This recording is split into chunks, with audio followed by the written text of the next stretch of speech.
I swear he did that on purpose. All that countdown, I unmute the mic and he sneezes as soon as we go live. GG's. Not my fault. The worst thing is he has a capacitive mute button on the top of his microphone, so what you couldn't hear was me saying, there you go. Anyway, welcome in. How are we all doing? Welcome to twitch.tv/ice-cream-applause. My name is Graham Day. That is Baby who sneezes, even though he's blue, not purple, babe.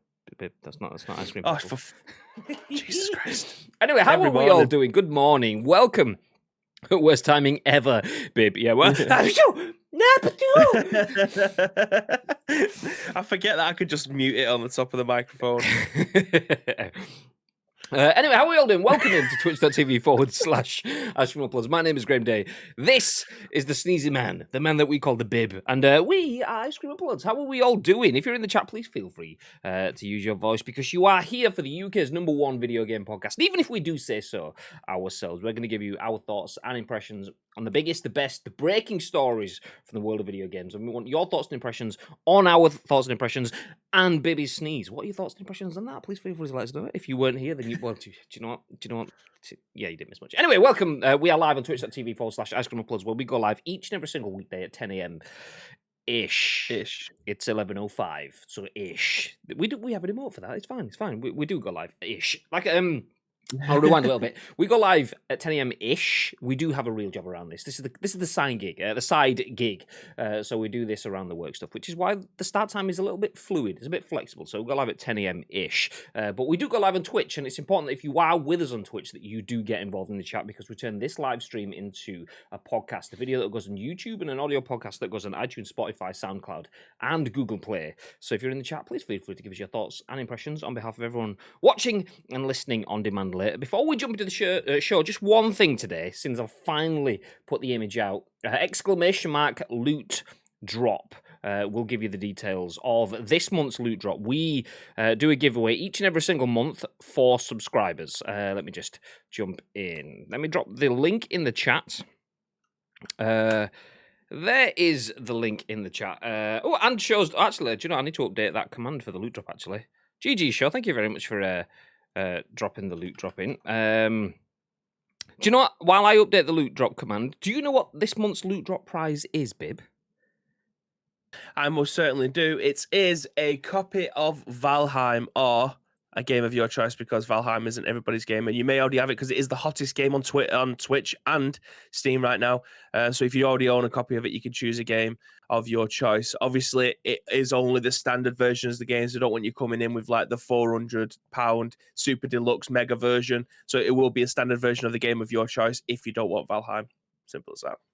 Yeah. There you go. So the link has been updated. Thank the show for doing the command as well. But the link in that has now been updated, so it should have more details on it. Lake says, I love how Ice Cream Uploads followed me on Twitter just as I got to 50 points from which I could have purchased to follow me, but now I can just save my points. Well, you also subscribe on Twitch as well, so we will follow subscribers as well, completely free of charge. So there you go. So I noticed that we didn't follow you when you shared our tweet this morning, and I dropped you a follow anyway. So there you go.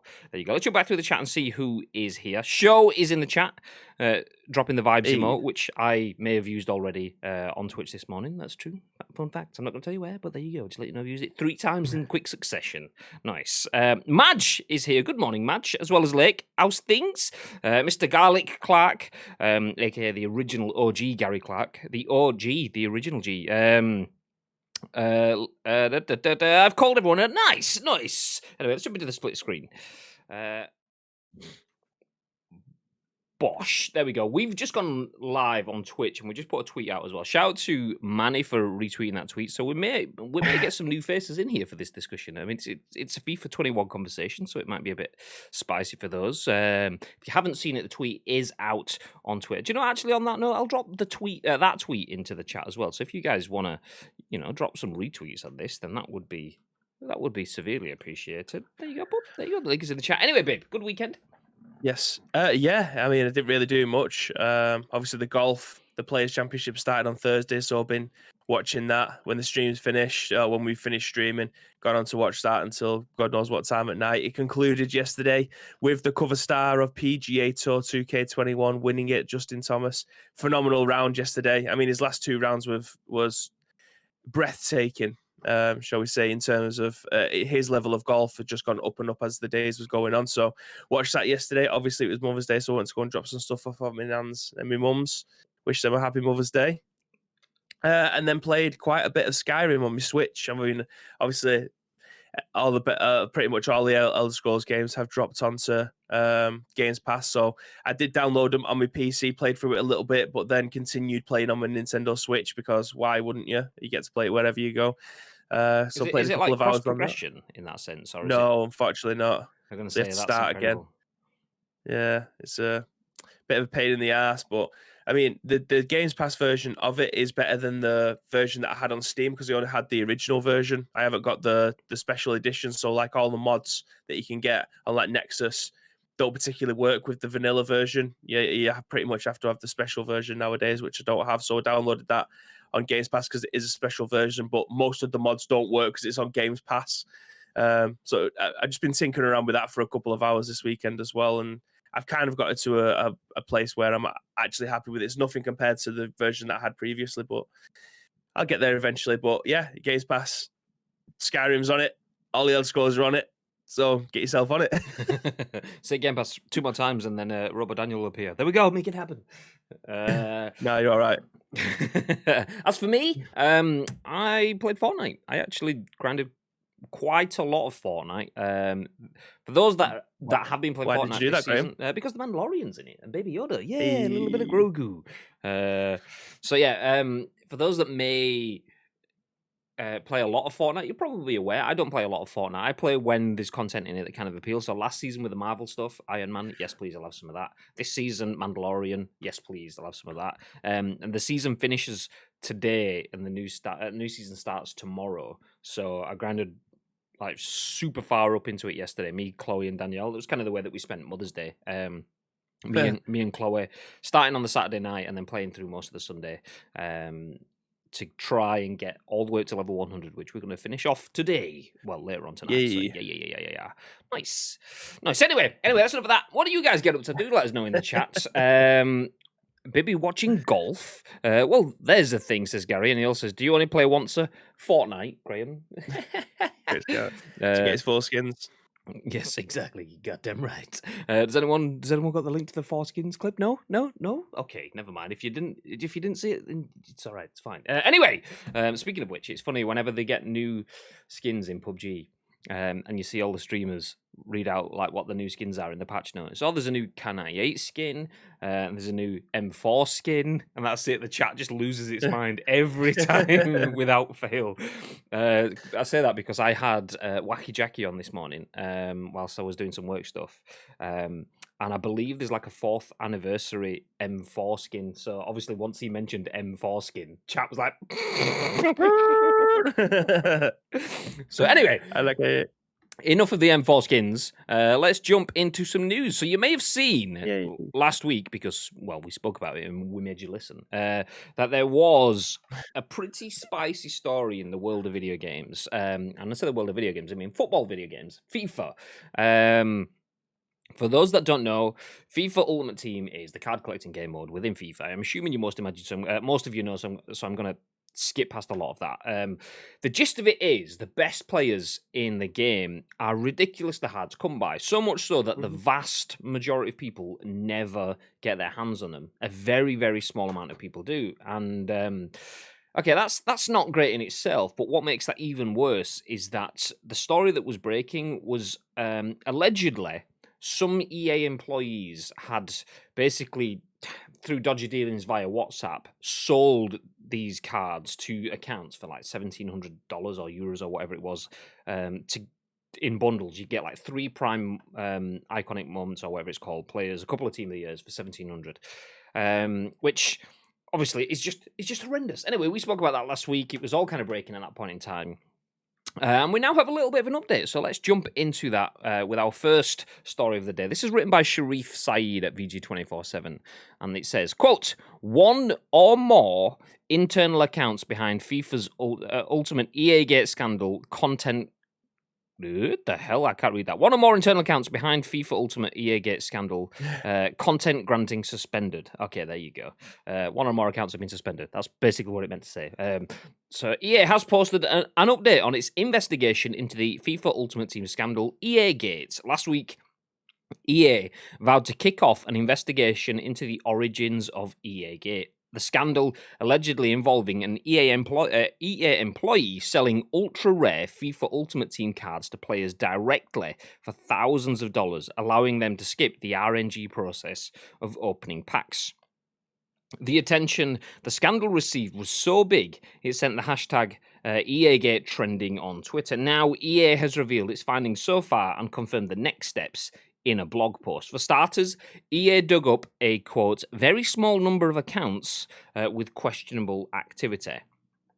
While EA is clear that all items sold to players will be removed and the players permanently banned, it is not yet clear whether the employees who control these accounts have been doing this willingly or whether the accounts have been compromised. Nevertheless, EA is ready to, quote, take action against any employee found responsible. Quote, regardless of these actions, we appreciate how concerning this is to all of our players, and we apologise for the impact of these improper grants within the community, EA said. We also appreciate how extremely annoying and frustrating it is that this practice might have come from within EA. We are angry too.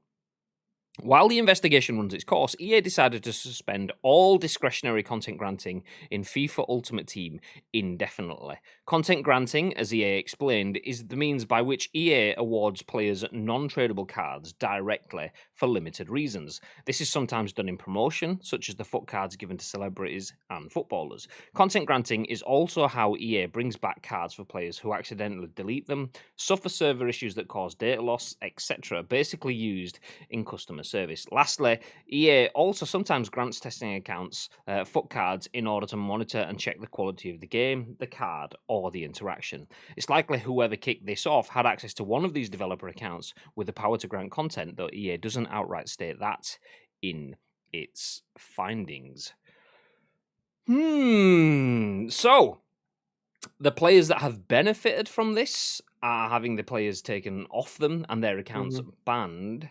And potentially it could lead to employee stuff. If it's not employee internally, then it's a compromised security issue, really, from EA, where someone else has had access. Either way, not a great picture being painted for EA. What are your thoughts, babe? Yeah, we said this last week when we covered the original story. I mean, if you were one of the people, we didn't know how many people had actually bought these cards from this seller account. We don't know whether or not it was just the community fishing for more information from whoever it was that was trying to sell these cards. We don't actually know whether or not how many people bought. It says that a very small number is that one.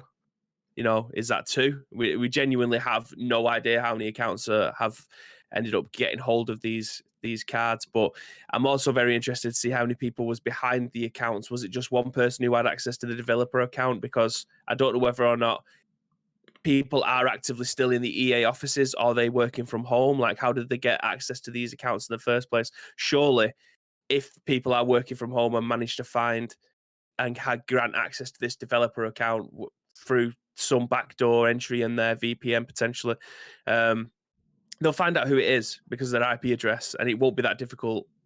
They're just going to lose the job and be blacklisted and probably get taken to court for fraud and all the other things that come around with it. But yeah, I do feel like this.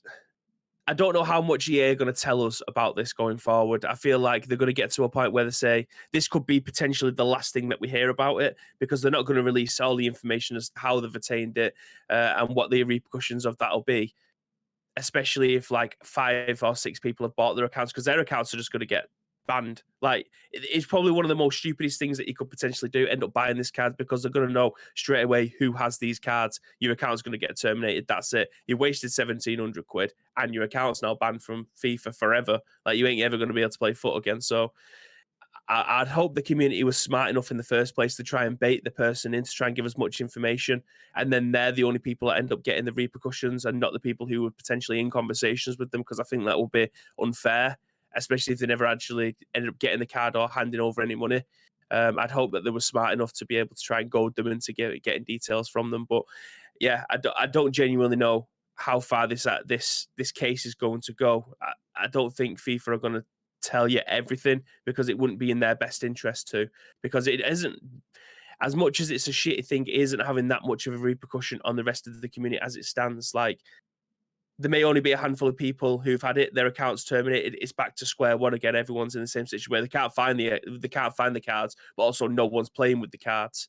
Because if they give more information about how people are obtaining them and who's got what, they're kind of showing their hand, and people who are looking at from a developer side or from a cheat checking side aren't going to want to do that.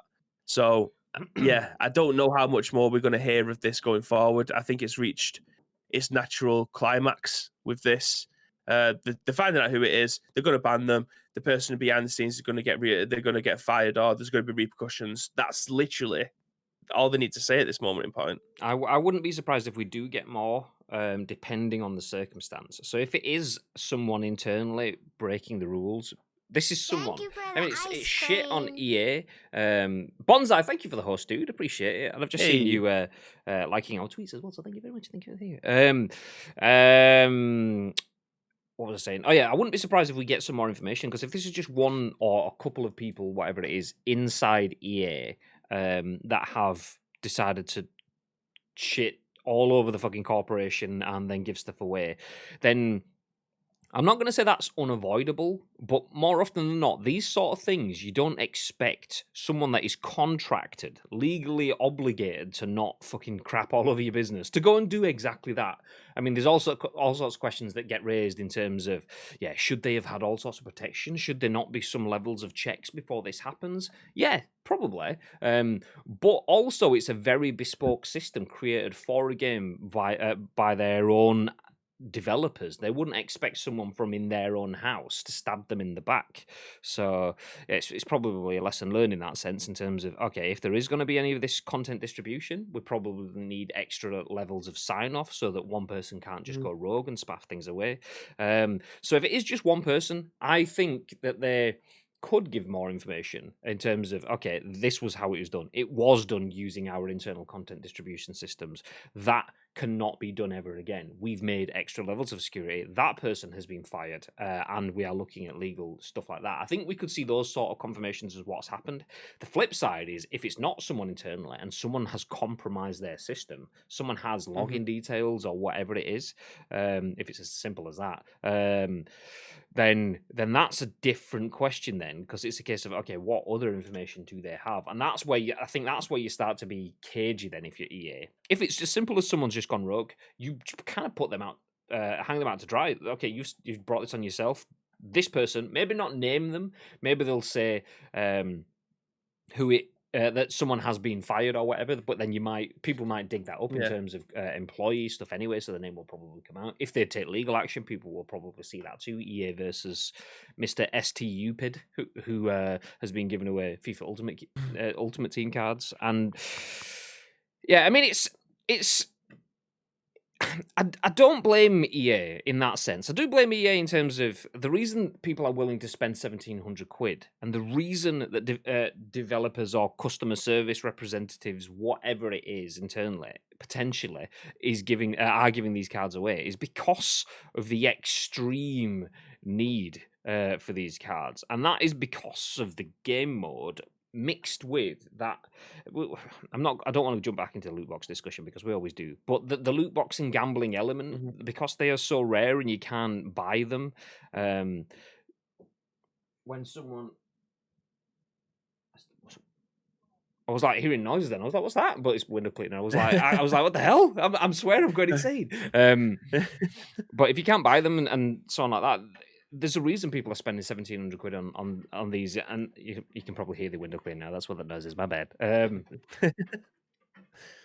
Nice. Anyway, mine's going to turn up in a minute. Anyway, it's Monday. Yeah, Bibbit lives right next door to me, by the way. So when he's done at my house, yeah. So that's it. A lot of people are willing to spend this money because of the rarity, and if people are willing to go to these extremes, then that kind of says to me that it's a little bit too extreme. The system is wrong, or people are addicted. And is it addicted? I mean, the chances are the people that are buying them are not addicted, but they realize that people are so addicted to that type of content that spending 1,700 quid, circumventing the system, going behind the scenes and doing dodgy dealings is worth it for them. It'd be interesting to see if someone's Ultimate Team accounts, your favorite pro streamer, suddenly stops playing on that account and starts. I've decided to give up the account that I've used for 12 years and just start again for no reason at all. So we will see. We will see. I mean, I don't know the actual ins and outs of Ultimate Team. Again, I don't come across as like I do. But I don't know whether or not half of these players are actually obtainable. Like these prime moments one and stuff like that. Is the only way that you can get hold of them through packing them, or can you get an SBC to eventually get there? I think that's what people more often than not will probably be more pissed at, the fact that there isn't any way fairly to obtain these players. So you can't. It's not a case of you can spend 40 hours trying to get them through SBCs by completing 17 other previous ones to have half a chance at being able to get the next stage. Do you know what I mean? So you can't, there's no grind in there for you to be able to get them eventually. It's literally just the 0.000001% chance that you may end up eventually packing this person. It might be 1 in 250,000 people who ends up getting hold of this card. But evidently, that doesn't even appear to be the case at this moment in time. It was like, I think that's what more people are probably more pissed at, that there's no fair way to be able to obtain these cards at any point. Yeah, in comparison, Star Wars Battlefront 2 got slated because it would take you 40 hours of grind to get Darth Vader, then 40 hours of grind to get whoever else you want as your heroes to play as in the game. In FIFA, you could play for 40 hours of grind and still have a 0.00001 chance. Most people will play for hundreds of hours of grind, and it won't just be a case of, oh, you're not going to get to play with Messi. It's you're not going to get to play with Messi, Ronaldo, or Neymar. Oh, actually, we'll give you a Neymar, but it'll just be gold. He's not going to be the super inform or the team of the year or whatever. And that is even just within the EA sphere is kind of a picture in itself. Everything kicked off because people had to grind and grind and grind and grind to just get one of the functions within the game. They've essentially paid for the game, and they can't play the entire game. And that's kind of how Ultimate Team works in that sense. You pay for the game, you pay for FIFA, you get Ultimate Team as part of that, but you can't play the full Ultimate Team. I know that's kind of the point of like a sticker book and collectibles like that. The point is, if everyone could just get the sticker book finished, then that's kind of like, well, you might as well just go, do you want to buy the sticker book for 40p? Or do you want to buy the sticker book for 25 quid and it comes with all the stickers in? That's kind of, I know that's kind of the point of it. But at least with sticker books, your odds and your chances are quite possible. And then if it comes down to it, you can do some of the fucking online sticker swaps or just buy specific ones that you can get to kind of fill it out and so on. EA, it's like, yeah, that 40-hour grind for Darth Vader is just not an option. It's a case of you can grind 40 hours and get enough coins or points or whatever the in-game currency is to do a spin or a pack for 99 Mbappe or whatever it is, but you've still got pretty much no chance of getting him, which it's just, yeah, that's where it all comes from. Let's jump back to the chat because there's a lot of comments. There's a lot of comments. Gary says, Jesus, this is about to get interesting. It is, but don't call me Jesus. A black market was inevitable given how impossible some cards were, even for people who had enough coins to buy these players. Prime moments Ronaldo at 15 million. Exactly. I mean, just this morning, in my channel hopping, when I'm working away doing bits before we go on stream, I usually have some streams on. So I had Wacky Jackie on for a bit. Then I flicked over to bits and as he was going on. And as he started his stream, he was flicking like through the market, like had basically changing the values so that he can do a fresh search over and over and over and over and over again. And it must have been a couple of minutes of just searching, refreshing, trying to find prime moments Pele, maybe nothing. And this is someone that has all of the money there needed to buy this, but just can't do that. That shows you if someone that has the ability to do that can't do it, then yeah, that you understand why a black market's opened up around it. David Rutter out here making bank, says Gary. Not many people have thousands of euros to put into virtual cards, but if indeed people paid 1,000 euros plus just for their account, just to get their accounts banned, then I have to ask, what were those people actually thinking that they could just keep those players? I mean, that's the thing, though. This is where you get the question of like, where does the blame lie? Because I know it's common sense, but is common sense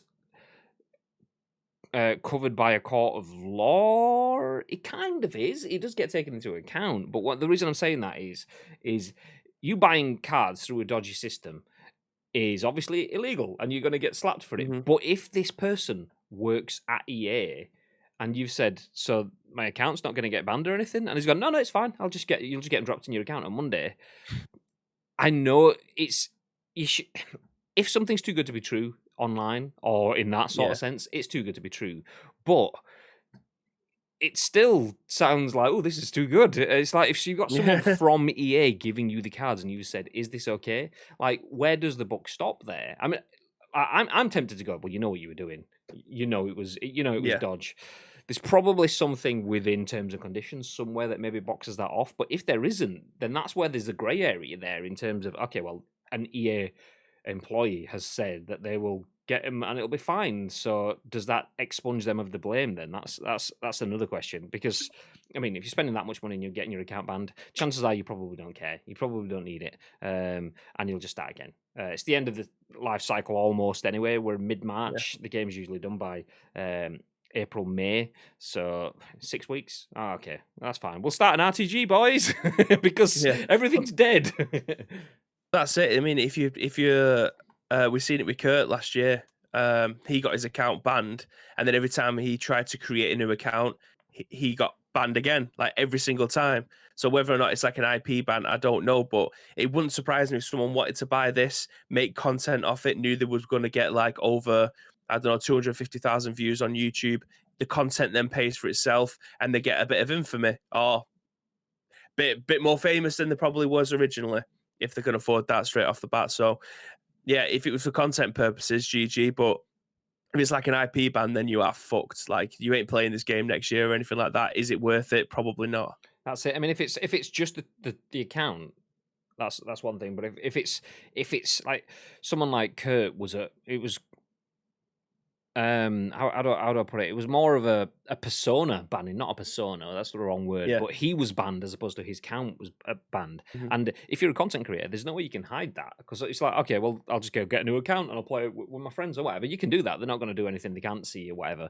But if you're streaming that game, and it says Graham not banned, lol, or whatever, then someone from EA just goes, okay, well, Graham is playing FIFA and he's playing under the name Graham not banned, lol. Banned. So I go to Graham 3 and then they ban that, and then I hide my username on the screen and put a little panel over the top of it. They'll see the username of the person that I'm playing against.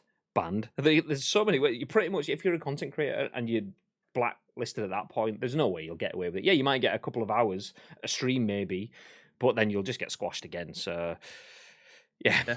Content creators, if any content creators are put out for this by this and feel hard done to, then they need to examine themselves. In my perspective, you know what you're getting in for. But some of the content creators out there will have done it for the infamy as well. Don't forget, potentially some could have been like, well, do you know what? I can make a YouTube video out of this. Banned from FIFA. I exposed the hacking, and a lot of them are like, shit. Well, I didn't want to expose the hacking. I just wanted prime moments Ronaldo, but now I've got no Ronaldo. So what I've got instead is a YouTube video trying to show me doing God's work. That's not what you were doing, was it? Though, is it? Let's carry on with the comments in the chat. Lots of people already spend on FIFA points with no guaranteed reward. This has been ongoing since FIFA 15, allegedly. So I suspect the people buying never expected to get found out. Really? Has it been going on since that far? I thought it was just a 21 thing. Wow. Okay. Yeah, that's extreme. I know, but 2K to few players is a bit different thing at this stage of the planet. Bonsai, good morning, lads. Hope everyone is well. Good morning. Mr. Pestori Mode is in the chat. Says FIFA and corruption of literally any kind, anywhere.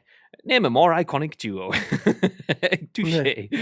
Well, if it has, EA are to blame, and it makes me suspect that EA are in this. I mean, it'll potentially be the same team. If you've got a job working in football games and you enjoy working in football games, then nice. But also, if you're pocketing an extra 20 grand a year on the side from just shoveling off some digital bits of code to your mate, even better. I'm going to keep doing this from 15, 16, 17, 18. Like 6 years they've been doing it now. This person's probably bought a house on the back of this sort of stuff.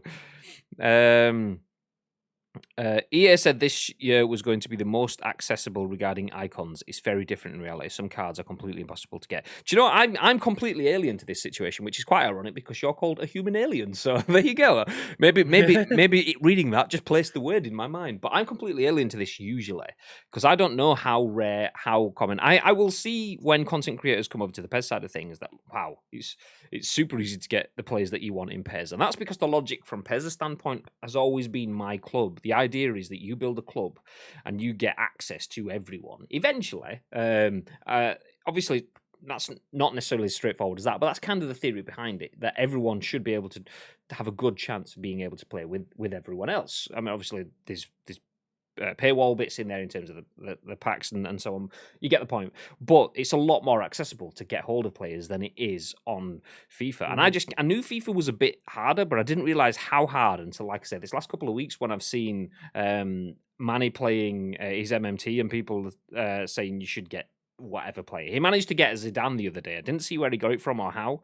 But before that, he was talking about like, yeah, they just don't exist. And then Bateson's stream, similar sort of thing. Castro's stream, similar sort of thing. They're all kind of saying prime moments players. They all want them. And if money is no object for these people, you just instantly assume, well, that's it. It's either going to be open enough packs and they're going to appear. But nope, that's not going to happen. Or just buy it off the market. Nope, that's not going to happen. So yeah, I didn't realize how difficult it was until this last couple of weeks.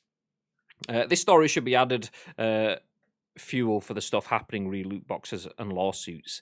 Yeah, exactly. I mean, that was one of the things that was kind of mentioned last week as well. EA said that there is absolutely no way that cards can be purchased. They have no monetary value in that sort of sense, whereas 1,700 quid says they do. So, yeah, exactly. Something would have had to come to EA's ears if this indeed has been going on since Xbox One / PS4 started on FIFA.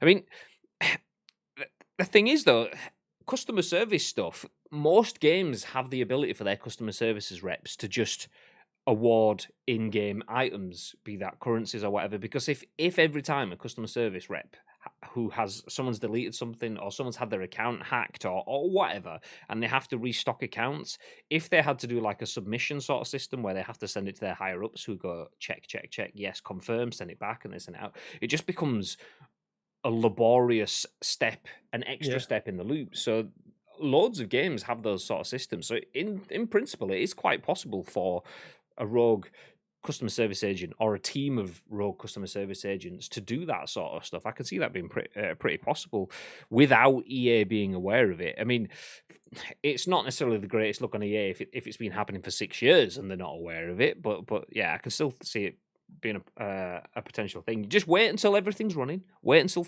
FIFA 16's all running up and running. Everything's fine. Okay, we'll start shoveling off a few team of the years now. Nice. Okay, FIFA 17's out. Let's not do anything. Everyone's got eyes on it. Everything's running. People are starting to look at FIFA 18 internally from a development perspective. Let's start throwing some more icons out now. I can see it being really possible in that sort of sense. I think more people would probably be a little bit more understanding of the situation if it was like a golden ticket scenario where people knew that there was golden tickets. Obviously, I'm referring to Charlie and Chocolate Factory or Willy Wonka. I got a golden ticket in my... Okay. If we knew that those was a possibility and people actually had them and was putting them on YouTube, it's kind of like they're a myth. Like the only way that you're able to get them is if you cheat the system and someone's able to give them your for a monetary value. If it was a case that someone's actually got a hold of these cards in the first place and showing them off, then it might be a little bit more believable. But at this moment in time, they're kind of myth. They are a myth because nobody's got them. Nobody's able to play with them unless they've managed to get them through a system. Like the chances of you getting them at this moment in time are so slim. You got more chance of probably winning the lottery than getting one of these cards. So I think that's why a lot more people are probably more pissed off or more, not even sided. Well, people will never side with EA anyway if they're like foot enthusiasts because that's the the cool way of being in it. But not being able to see anyone in the world with these cards, it's not as if like you can go onto Reddit and see them. You can't go onto YouTube and see them. Nobody has them. Like do they even exist? And then you find out that the only way you can get them is by someone selling one of these dodgy accounts. Like you kind of shooting yourself in the foot there. Yeah, the thing is, as a content creator, it's like, imagine just going, oh yeah, by the way, boys, we got Ronaldo off stream, and it's like you've been there streaming, opening all these mega packs, and then suddenly someone comes back the next day and they've got Ronaldo. That's kind of a shit moment. Your whole hype moment has gone, and that's kind of what people. Yeah, a lot of people want to see you play with Prime Ronaldo or Prime Ronaldinho or whatever. But yeah, you kind of lose. If you pack it, that's where the hype is. Shrekman says, "Do you read chat, lol? Do you watch streams? No. Have you not been here? We're literally reading through the chat. You absolute weapon." Okay, the next comment in the chat that I'm reading, by the way, from a human alien again, says, "I think the emergence of NFTs showing monetary value in digital cards." Oh, it's gone. I think the emergence of NFTs showing monetary value in digital cards will cause problems for EA in their claims that Ultimate Team cards do not have monetary value, in conjunction with loot box issue they have. I hope things have to change. I think that's a good point. That is a good point. How can you say that something that's entirely digital only, that's purely IP, has no value, when NFTs, which I can't remember what NFT stands for, so I'm going to say it stands for non-fondly things. It's things that you can't fondle. It's basically digital items. So you can, it's not non-fondly things, by the way, but you as an artist can create a piece of art that is then only produced once anywhere online, and someone can buy the exclusive rights to that art. In the same way that this specific Twitch cup is mine, and I can sell it, but only this one is mine. Obviously, it's not really much value because it's just my cup and I've had it in my mouth. But you get the idea. That's my cup, and I can sell my cup. If for some reason something happens with me and this cup and it becomes famous, a meme, whatever, and suddenly people think, oh, actually, I want that cup, I'll spend money on it. You get that kind of thing with footballers' shirts and things like that or whatever. Then they become valuable, hugely valuable. George Best's shirt from a specific game in his United career would be worth a fortune, kind of thing. And that's what NFTs is, but digitally. People will create individual items. It could be art, it could be anything else. And then someone will buy that just for the basically bragging rights. That's what being an art collector is, really. I'm the person that has that one Van Gogh painting. No one else has it. It's mine, in my collection. And that started to go big over the last couple of months with NFTs. So NFTs have proven that digital elements can have huge value. How can EA say that cards do not have value? There is no monetary value. I mean, 1,700 quid obviously argues that anyway, but everywhere else in the world, people realize that digital elements that only you own, or that are hard for other people to own, have significant value. So that kind of, it does kind of crumble their case a little bit. Well, you've seen it with like professional footballers getting their cards, haven't you? We talked about this the other day about Joey Barton. Joey Barton's brother apparently flogging his professional card in the game because he was shit. We talked about that's amazing. About Phil Foden being on the Blossoms podcast, saying that the only way that people know that it was him, not just because his gamer tag was Phil Foden. He said that he obviously needed to change it, but when you started the game up, you'd see his card on the middle of the pitch, and then you automatically know that it is the real Phil Foden that you're playing, because professional footballers get them, but they can't get rid of them. It's like an untradeable card. To be fair, if you want to be stealthy as a footballer, I think the best way is probably to put your name on, because that's it. If any 12-year-old on football Twitter will have their face of their favourite footballer, and their name will be something like Foden Philosophy with an F. It's the Foden Philosophy. That's what it is. And it's like, pick your player, get a word that alliterates, and that's it. Nice. The Martial mindset. Yeah, exactly. Something like that.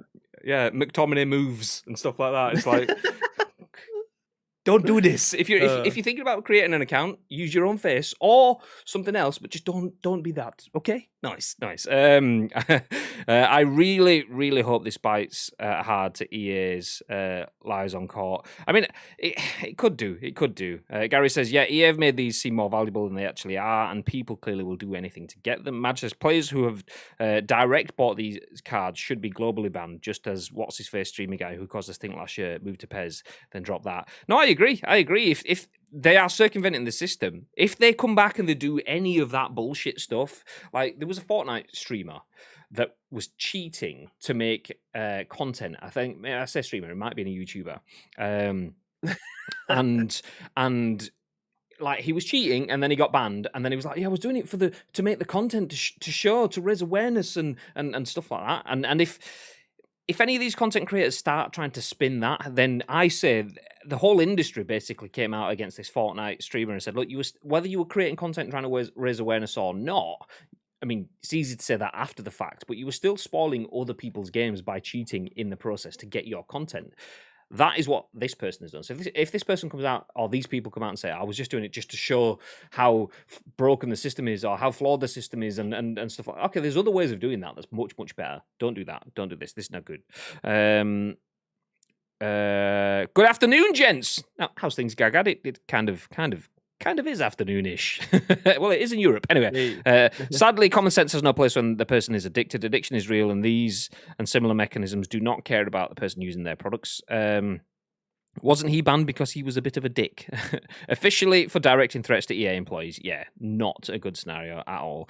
David says, if it is a disgruntled worker trying to screw EA for money, do you think there will be memes using the Dennis Nedry and the Dilophosaurus scene from Jurassic Park?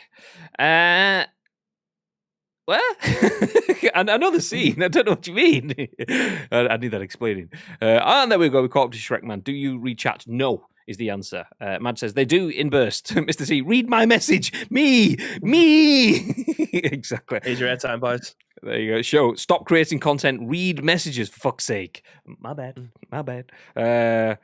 As expected, Young Ye did a great video on the FIFA scandal. Young out. Okay, what's Young Ye's? Give us the TLDR or too long didn't watch version of Young Ye's content. I was in one of his videos once. Nothing scandalous though, which was a shame. No, nothing scandalous. It wasn't too revealing. It was a nice negligee though. So yeah, nice.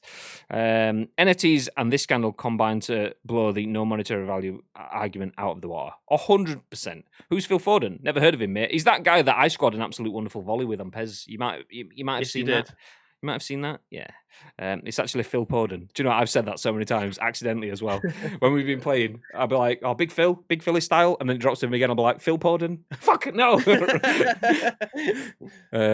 Cool. I tend to get his glass cup and stress loot box. Interesting. I'm assuming we're still talking about Young Ye, not Phil Foden or Phil Foden. Bibby is definitely Foden philosophy. That laughter was too nervous. Graham's out with me again. Shit. Oh no. Morning, lads in chat. Good morning, yeehaw. Everyone. Good morning, Shagger. Yes, the Fortnite kid was left in tears. But as you said, Graham, he deserves it for ruining other games. Exactly. He does. Because you can cover cheating without being a cheater. It's as simple as that. And like pointing out the fact that you were trying to make content on it for awareness and stuff after the fact might be true, but it's also very convenient. And even if you do prove that it was true, it's still not the best way of doing it. So yeah, no. I was trying to. You're essentially still part of the problem, aren't you? Exactly. Like if you're creating content, you are entering a live game lobby with the intent to disrupt somebody else's game, regardless of whether or not you was trying to bring light to it. Yeah, it's a double-edged sword. Like, fair enough, GG for trying to bring. Like, you can do that without. Again, you're outing yourself at that point because you're look at me, I'm able to go and cheat, and then fair enough, you're doing it for everybody else's benefit. But you've gone in, you disrupted somebody else's game with cheats. Like, yeah, it's kind of an impossible scenario to show off, but you kind of understand it from the other side as well. It's the right logic is there. But in reality, it's still no. It's like I want to draw attention to. This is probably a really flawed analogy, and I might fuck it up. So my bad if I do. It's like trying to draw attention to racism and going out and racially abusing people. That's never acceptable, and it's still wrong, and people are the victim of that abuse. Your nasty behaviours. Yeah, I just wanted to show you what it's like. Okay, we can find out what it's like without people having to be subjected to extreme behaviours. And I know it's a very long way from racism and in video game cheating. Okay, maybe I'll stop there because it's not even a good comparison really in that sort of sense. But you get where I was kind of trying to go with that, but. yeah, just don't do it. Just don't do it. I got the Dennis Nedry thing would be fitting. Well, I'm going to have to read the Dennis Nedry one again. So the Dilophosaurus bit. If it is a disgruntled worker trying to screw EA for money, do you think there will be memes using Dennis Nedry and the Dilophosaurus? As in, is Dennis Nedry EA? Or is EA the Dilophosaurus? I don't know. I need explaining. David says, I would explain, but with my typing speed and spelling mistakes, there's no point unless you want to wait until tea time. Well, okay, there we go. Don't explain. Just proving even more that you did it for your own benefit. Exactly. Are you Carlos in disguise? Are you Carlos in disguise? A fan watching Bibby's 10v10 performances. Sup, lads? I'll read, Ferno. Wagwan. Don't need to pull a rifle out to make a murder documentary. Exactly. That's kind of the element that I was going for. I didn't want to fucking undermine one area, so I just stopped. But you don't have to commit a crime to draw attention to a crime, and that's what one person has done. If I'm not that these guys have said this with the EA Gate scenario. None of them have said so far. No one's come out and owned it yet, but none of them have said, I was just trying to show you don't need to commit a crime to prove a crime exists. There's other ways of going about it, for sure. I just love how these so-called content creators think they can get away with it. Exactly. EA banned me from the transfer market just for making coins, but don't ban from getting points. Well, they banned you. Okay. I see a lot of people having that done to them, like because they think that is done cheatingly, shall we say? Because you have all these coin traders. I can't believe coin traders are still a thing, but the coin traders, they don't get banned for some whatever reason. But then people who are making money fast, they seem to think that they've found a glitch in the system somewhere. I think it happened to Bateson last year. Actually, I think he made so many coins so fast that they thought he was using a coin trader. cheating, but he just had but he just had like 50 different versions of a particular card, and then he'd sell them all. Make a massive profit, and then boom, thought it was cheating. But yeah, it happens far too much. It's just massively unfortunate. Awkward. Young Ye was going through some tweets that were showing the source of the allegations, read the FIFA scandal, cover the background, etc. Good watch as always. I might check that one out. I don't mind a bit of Young Ye content. It can trigger me at times, but let's have a look. Steel Bonsai, at that moment, that Fortnite kid knew he fucked up and was off down the job centre to enter into the real world. Yeah, he was like booted from his teams and everything, so on. But you need to understand the repercussions of your actions. Dennis Nedry is an employer that is frustrated. Okay. I didn't even think that far into Dennis Nedry, and yeah, okay. I was thinking more of just the specific scene on the waterfall. Cheers, Lake. Thank you very much. So yeah, Dennis Nedry is an employee that is frustrated to his work and workplace with shitty pay and heavy work expectations, and steals dinosaurs in order to sell them in the high black market prices. Ta-da! There we go. Graham's in the room. It's okay. Thank you. Yeah, it's ridiculous how often you get market banned. Happened to me and David one year. What? But Leo DiCaprison got hired as a fraud type guy after committing fraud, so white collar crime pays. Touche. Anyway, EA Gate. EA have suspended internal accounts so they won't be dishing out anything, which is interesting because people aren't going to stop having their accounts hacked and banned and so on. So at least one negative ramification outside of the EA Gate stuff is that some people that are currently struggling with their accounts, be that they've deleted something by accident, be the game did one of those things where it's not responding, so you press it and it's not responding, so you press it and you're not, and then all three presses happen and you accidentally fucking auto sell your prime moment to Ronaldo. Fuck. Yeah. Some people will have had that situation and will be reaching out to EA to get that rectified. You've got to feel that these people have been inconvenienced now because of this EA Gate stuff, so it will have knock-on ramifications. So hopefully they fix it very soon, and hopefully whoever is responsible for it does get an absolute like a full-on whoopah. But anyway, let's move ahead. That's enough of that story. The next story, though, It's a little bit more positive, especially if you're an Xbox player. This is written by Vikki Blake at Eurogamer. It says, looks like Outriders is coming to Xbox Game Pass. Quote, am I the anomaly in this situation?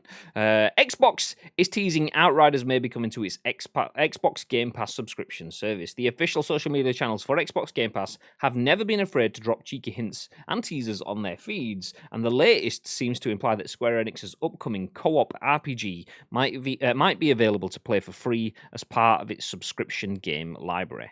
While the tease stopped short of definitively confirming the news, it shared a screenshot of a faux email from Melissa McGamepass that asks if anyone else has noticed a mysterious signal appearing in the distance lately. The fictional McGamepass follows the revelation up with, quote, am I the only anomaly in this situation? Which further fuels fan speculation that both statements are referring to People Can Fly's upcoming third-person shooter.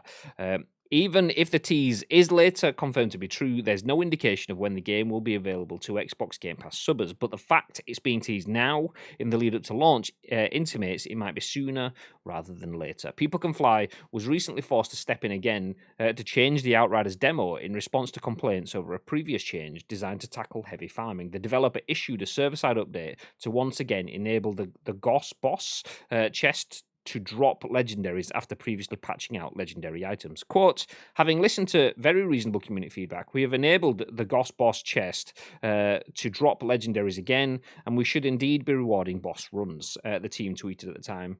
We will leave that there. But Outriders, potentially free on Game Pass. What do you think, babe? Could this be a launch on Game Pass? To be fair, I don't see why not, because I think that there's been very mixed reviews on this altogether. I haven't played it for myself, but I know a lot of people. I didn't realize that you could carry on playing the demo. I thought it might have just been like a timed thing where you could play like 45 minutes, but apparently you could play like the first couple of missions and play it for hours if you want, and then you progress from your demo save, then moves into the full game. I've heard that from a few people. I don't know if that's right definitively, but that is a very good concept. But is it going to fall flat on its face? I think probably the best way to potentially get into people's hands is via like PlayStation Plus or Xbox Game Pass. There's been quite a lot of successful games. There's also been a lot of games that have fallen on the face. Successful, Fall Guys, fallen on its face, Destruction All Stars. And obviously Rocket League did exceptionally well as well. And I'm just using PlayStation Plus as an example there. But obviously Games Pass has got a very successful track record of giving out adding games to Games Pass and it going on to very successful times. Like longevity. I don't know. I've not played the game, so I don't know how long you can play the game for. Is it just like a continuous live service game? I don't really know that much about it. All I know is that it's got very mixed reviews on it. So this could possibly be the make or break. Just get it into people's hands and then potentially add something into the game to try and recoup the losses back, or Xbox will just pay for the exclusive for it to be on Games Pass, and then you can just buy it over on PlayStation eventually. But yeah, I'm interested to see how this plans out going forward. Comments in the chat. One from the last one. I think Gary wrote something similar earlier on, but I'm going to quote out Magic's one here. EAGATE. It's in the PayPal. Yeah. Imagine, speaking of PayPal, imagine being that guy who's getting $1,700 or whatever for these things. Imagine if someone did PayPal chargebacks. All the people are like, yoink, I'll take that back. Yeah. You've got to do it as family and friends, not goods and services. Nah, mate. It's like, nah, mate. So Outriders was something, says Gary Clark. Should we expect the game to wither away into nothingness in months' time? Pretty much, says Gary in response to Magic's question. Tito says it looks right up my street. Like Anthem, Marvel Avengers, The Division 2. Yeah, it's doomed to fail.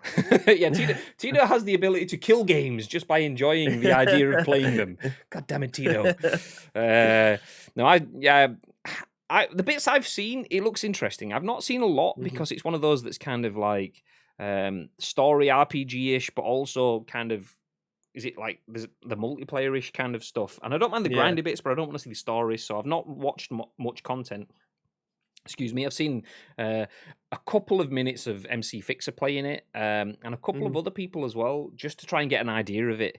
But I just don't want it spoiled. And it looked like maybe it could be good to me. But yeah, the interesting thing for me is, like, obviously in this article, they're saying that they can see that the fact that they're mentioning Game Pass now in the lead up to launch could mean that it could come soon. What I would say is, why would you mention it now if you're not going to launch with Game Pass? Because what you're basically telling people to do if they own an Xbox is to not bother buying it just yet, because you'll get it free if you wait a little bit. So if they mention Game Pass now, I would say day one Game Pass. If not, why?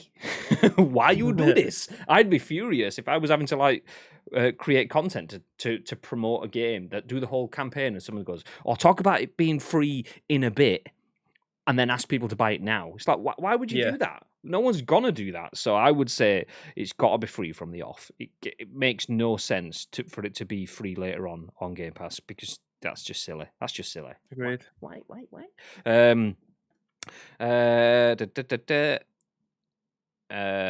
Where did we get to? A shave, Gary Clark. Yes, don't buy it, please, Tito. Ensure.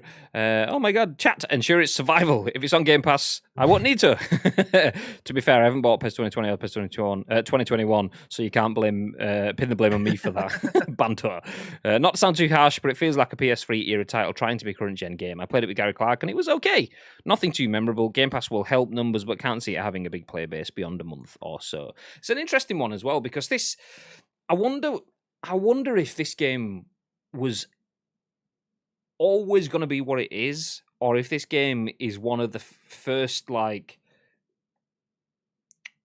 COVID games. And I mean that in terms of Outriders was pretty much the last game that you will have seen content creators being invited to an international event. So there was a lot of people, including Arix and a few others, that went to Sweden, maybe, last year to cover Outriders. It was pretty much 12 months from now, somewhere in that sort of ballpark.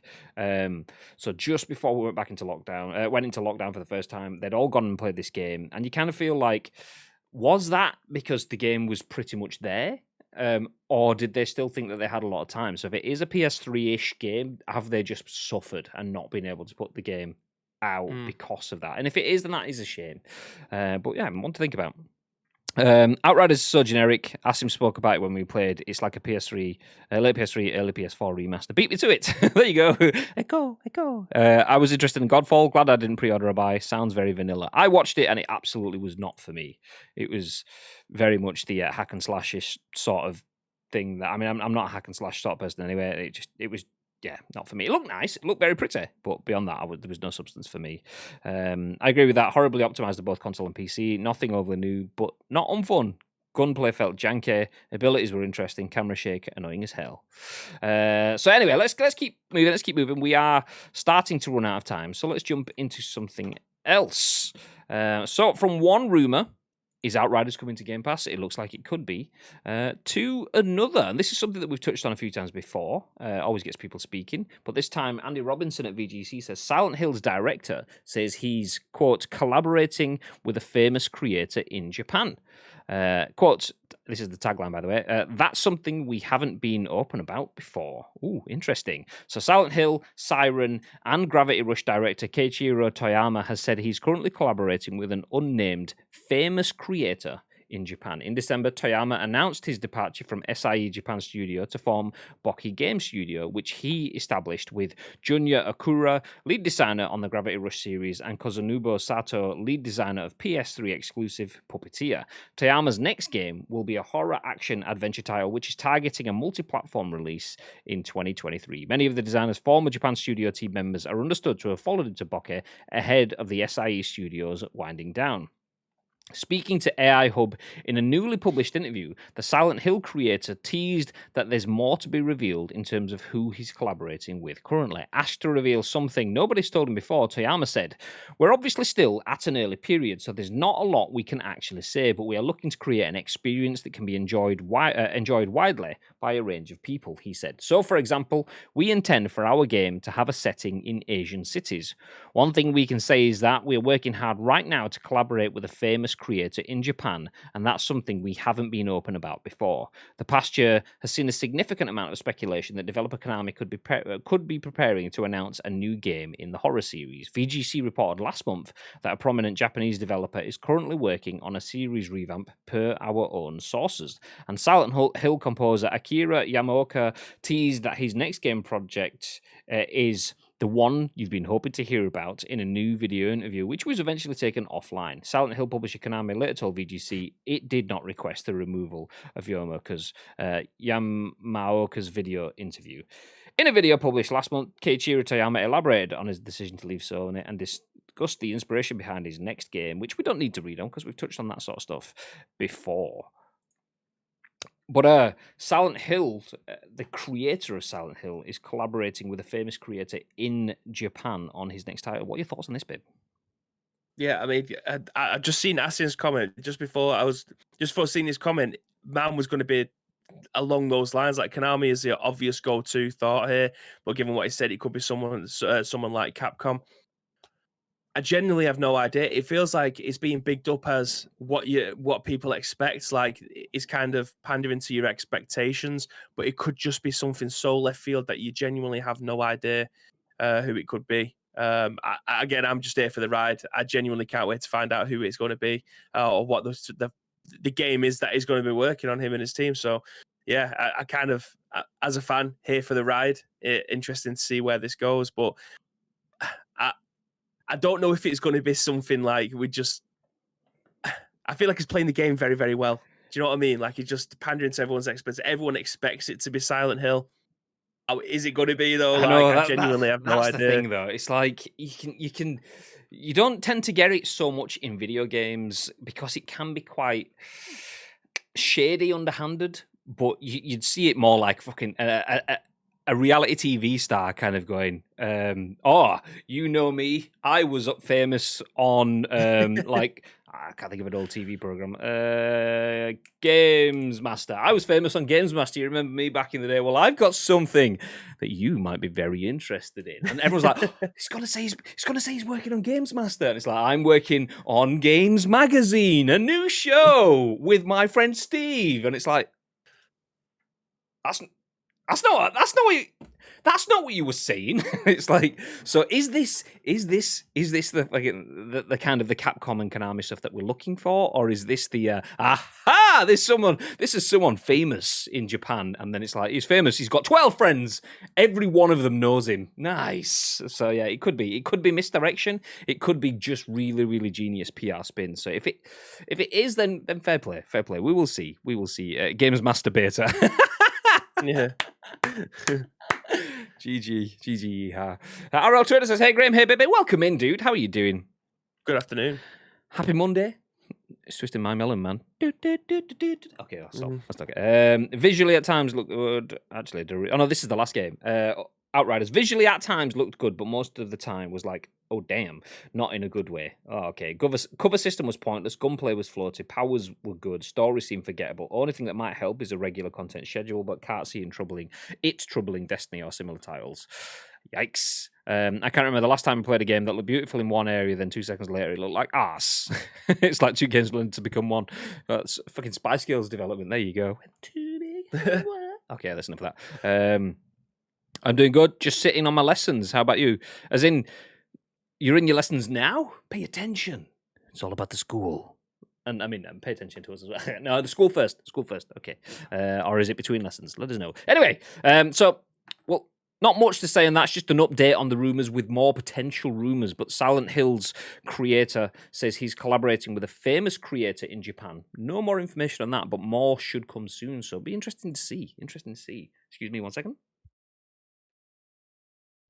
Cough. It's gone. Nice. Anyway, one final story. And I think if I was going to be a developer of a game, I think I'd want to be the very best that no one ever was.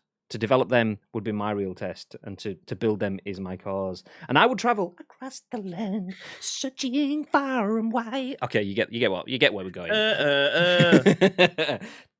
These developments to understand the coding that's inside. Indeed. Okay, that's enough of that. Raul I Velasquez. apologise for absolutely nothing. No, I fucking don't. You love it. That's why you're all here. Raul Velasquez at the Gamer says, a Doom gameplay programmer is remaking Pokemon Red and Blue in Unity. id Software game dev Mark Diaz is giving Pokemon Red and Blue a more modern look with his skills. A few things can conjure Pokemon nostalgia, like someone digging up Red and Blue for a fun passion project, even if nowadays those games can be a bit cumbersome to play. The real magic lies in finding new ways to do so. Just ask the Pokemon trainers over on Twitter, or check out the new creation in Unity from a developer on Doom. Excuse me 1 second.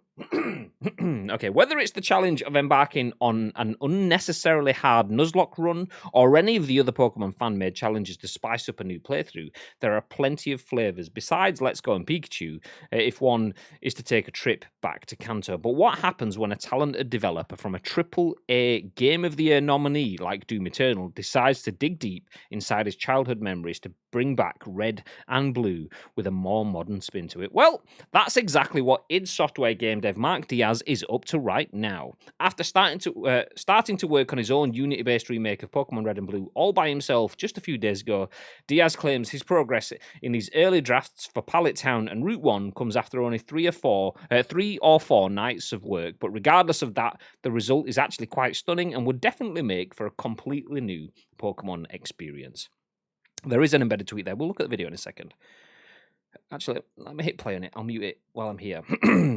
So there you go. How fucking cool is that? Diaz has documented his work process, posting pictures that compare the original Route 1 against his new concept for it, making some slight changes, though he claims his first mock-ups were done using mostly what he remembered from scratch. To achieve this impressive result, Diaz used assets made by fellow game dev Kenny, which is KennyNL on Twitter, who selflessly creates public domain game assets everyone in the world can use in order to encourage indie development. How good is this looking? Yeah. Some more embedded tweets. We'll drop the link to the article into the chat if you want to click on this, because there's a lot within there that you might get the benefit of from looking at it on your own screens. For all those wondering what plans Diaz has for this project, fearing he might be getting a cease and desist from Nintendo's lawyers soon, he's already made clear he has no intention whatsoever of releasing his work so far, or even completing the full game. In fact, there aren't even any Pokemon present in his current build, just one lone Pokeball item lying on the grass. So, while there will be no Pokemon Unity, with new Brilliant Diamond and Shining Pearl remakes coming later this year, and the even more exciting Legends Arceus already lined up for 2022, fans of the franchise have plenty to look forward to. There's even something coming soon for those more inclined to remember Pokemon's past greatness, so don't forget, Pokemon Snap's release is only a few days away. It's not the same. It's not the same. But this looks cool. This looks cool. I'm going to bring the video back up on screen, actually. Press escape to exit full screen. It's not full screen, you silly thing. Okay. Bib, Pokemon developed in Unity. Could you see yourself watching that? I can see myself playing it. Oh, on screen. I was going to mute it. Bosh. You can see yourself playing this? How good does it look? I'd love to be able to play this. Yeah, the first thing that I thought of when I found the article was 110%. This is going to get cease and desisted before it even reaches anybody's hands. He's claiming that nobody's going to be able to play it. Like, he's doing this so that people can play it, but he's kind of. I feel like he should have definitely continued with the project before showing his hand. Or maybe it's the fact that he's showing his hand so early to see whether or not something comes of it, rather than doing like 50% of the work and then it eventually getting pulled. But there's been much worse versions of indie games that I've tried to remaster this before that have been pulled way before this. So I'm eagerly waiting to see how long this lasts in the public domain before getting pulled. Because the Pokemon Group go for everything, Nintendo go for absolutely everything. I don't think this is going to last that long. To be fair, there has been a lot of Pokemon indie games, like I've obviously mentioned that I played the Pokemon MMO on PC for, well, it's a number of years ago now, but it's still going strong. It's still available. You can go ahead and play it. There is obviously Pokemon indie games out there that haven't been taken down. So this could be one of the many few, but it looks too good for them not to pull it, especially when they've already claimed that they're going to be doing a Pokemon open world game in an engine that looks obviously not similar to this, but it's kind of modern shall we use as the all-encompassing phrase, a more modern Pokemon game. So yeah, I think that this probably will get taken down at some point, even though they haven't actually had any Pokemon in the game yet. I mean, they can't. If he's just doing it as a creative project, you can share your creative works. So if he's not sharing this, if it's not for anyone else, and it will never be finished in that sort of sense, he's allowed his own artistic freedom. I imagine the fact that he's a developer as well for Doom, he'll be aware of that anyway. So I imagine this won't get cease and desisted. It's from me though. The thing that jumps into my mind is like, how many more of these do we need to see before we get it made for us? I mean, that Pokemon Legends is it Arceus? Is that what it's called? Does actually look really, really good. I don't think we really spoke about it when the announcement came, because it came with a million other things, and it was just one of the stories that we didn't actually cover. But if you haven't seen it, go look at the trailer for Pokemon Legends Arceus. It looks basically excuse me again, dying. It looks basically like almost open worldy Pokemon. It looks really good. It's not. It's like short stories, I believe. I could be wrong. So Show is in the chat. Just there he is. Just can't sell it, I think. Yeah, Show. You will probably know more on Pokemon Legends Arceus. Give us the TLDR sort of summary on what that is. But that looks incredible. That looks really good. So you kind of think, okay, well, is Legends Arceus their idea of starting to give us this? We want that sort of game on a console, on a PC, like full Pokemon-ish, but back then and stuff like that. I want to walk around. I want to see Bulbasaur strolling around in the wild. I don't just want to walk around and get it. And then like after, I want the full 3D RPG-ish sort of stuff. Legends Arceus kind of gives that, but yeah. If this guy doesn't sell it, doesn't release the code or whatever, he's free to do what he wants with it in that sort of sense. As long as it's not anything that's going to cause potential lost money to Nintendo, that's fine. He can do what he wants. If he's just showing the stuff that he's done in his own spare time, that's creative output. That's fine. I think, like I say, for me, the key bit is how many times do people have to show this? And even in that article, there's talks of cease and desist because people are scared of what Game Freak and the Pokemon Company would do. People want it. It's like, how many times? Well, just do it. Literally, it's the golden ticket that we were talking about before. That is literally a golden ticket. It's a license to print money. We've also then counter-argued though, is that the license to print money? And like, is this the carrot that you just keep dangling to keep people coming back to Pokemon? If they finally give that, will they lose? Like, I mean, Pokemon is a large audience. It's probably split in two. This is very simplified. It's probably split in a lot more than two. But you've got the Pokemon players, and then you've got like the fad players. The Pokemon players are the people that have played like multiple, if not all of, but probably not all, but at least more than some of the games. Then you've got the fan players like me that were huge fans of Pokemon back in the day, the anime, the original red, blue, yellow games, and that's kind of it. And I've followed it since and played Pokemon Go and stuff, but my grounding is purely in 151 Pokemon. Anything after that, I'm not that bothered about. So if we do stop dangling that carrot and give it to them, does that lose them then? Is that, oh well, there we go, I've finally got what I needed, I don't have to think about Pokemon anymore? Is that why they never give us that game, because they just want to keep us there? Yeah, but will there become a point where you time out eventually of this franchise, where you know it's never going to come? Like, is it you kind of wash your hands of it, you can't be asked, waiting around, you're never going to get it, so you kind of forget about caring, essentially. That's why a lot of these games eventually end up getting rebooted, because people either wanted one or a sequel many years ago, and then now in 2019, 2020, 2021, the game eventually ends up coming back, and then people may not, like Medieval, for instance, that was a massive hit way back when they re-released it. I don't think it did incredibly well, but people probably forgot about caring. Like, people just didn't care about it anymore. People will always care about Pokemon. It's one of the things that will go on forever. I can imagine when we're 60, this game will still be knocking out Pokemon. Like, Nintendo and Game Freak will still be knocking out Pokemon games like they're going out of fashion. They will be able to be 2,000 Pokemon by then, but we'll still be fighting for the 150. 151. Do you know what I mean? Nah, So by then it'll be like, I'm only interested in the first 151,000 Pokemon, but we still don't have a 3D over-the-shoulder RPG element from Pallet Town. Yeah, we don't have that, do we? No. Excuse me. True, but unlike WWE, WCW, it's not as much their fault with WWE. Oh, have I missed something? I think I might have missed something. There's a conversation in chat. Oh, chat's moved on faster than I thought. Okay.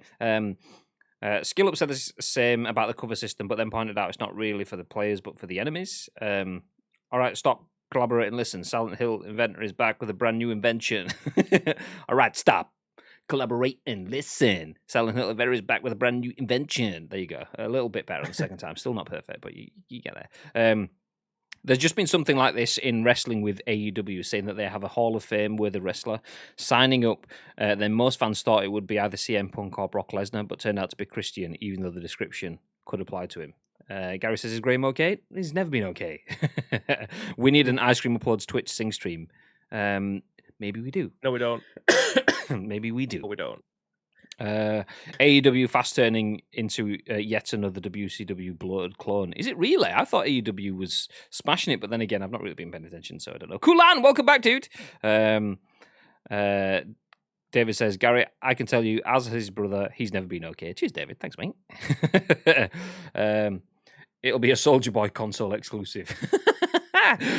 Why doesn't he just create his own style rather than doing what he's doing? I think it's just that fan homage, like someone that loves developing outside of work, trying to make something that he'd like to see. I mean, imagine if you had those skills, just knowing that you could spend the next 12 months just having a bit of an evening hobby, and then at the end of that 12 months, you could play your own game. And if you don't like it, you don't have to worry about the devs fixing it because you are the dev and you can just fix it. How fucking cool is that? Oh, amazing. True, but unlike WCW, it's not as much their fault. With WWE being the biggest company, there are going to be more wrestlers who have worked in WWE compared to when WCW poached stars from the start. Do you know, actually, I've mentioned this so many times recently, but the Toys That Made Us on Netflix, watch the last episode about WWE figures because it's got quite a lot about the WWE versus WCW, like Monday night showdown that they had between them. Because back then, whilst I was watching WCW Nitro on Fridays, because we're in the UK and we didn't get it until Friday, and the same sort of thing with Raw as well. I didn't realize back then just how complex that whole rivalry was between WCW and WWF back then, until Vince did the whole I just bought the competition sort of thing. At that point, I was like, oh shit, I didn't even realize. Fuck, damn. Anyway, Pokemon Legends Arceus, open world play based around story and mission stuff from what I can tell, but they've been trying to do open world for a while. I think the Switch allows for it, but they're being overly cautious. Even the open areas in Sword and Shield were incremental. Oh, okay. Thank you, Show. By the way, go check out Show if you want to see some Pokemon content. He gets slapped left, right, and center on every one of his Pokemon streams. To be fair, I did actually watch him with his Fire Bunny. Don't remember what it was called because it's not in the first 151. But Show looked like he was about to get beaten by someone, and then did his Mega Evolution X thing, and then melted them all with a Fire Bunny. So there you go. If that's not encouraged you to go watch, drop a like, a follow, a subscribe, and all the rest on the show's channels, then I don't know what will. So there you go. Only thing I have to add to this is how do you get Pikachu onto a bus? You Pokemon! Don't do that. Oh, God. Laugh my ass off. What a sales pitch. Well, that's what I'm here for. Thank you.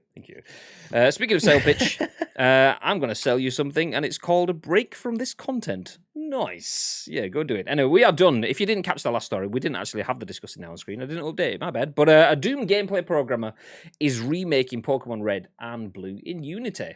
So if you want to play that, then tough, because he's just keeping it to himself. But it does show you what we would like from the world of Pokemon. So Game Freak, Nintendo, hey, Pokemon Company, check it out. That's what we want. But you know what I want? Some food. It's lunchtime, so we're going to disappear. Thank you, everyone, for joining us for yet another episode of The Scoop. We do this 5 days a week, and this is only the first one of the week. We will be back tomorrow, and then the rest of the days as well, with more content. Before we do disappear, though, first question. Any extra streams today, babe? What's your day looking like?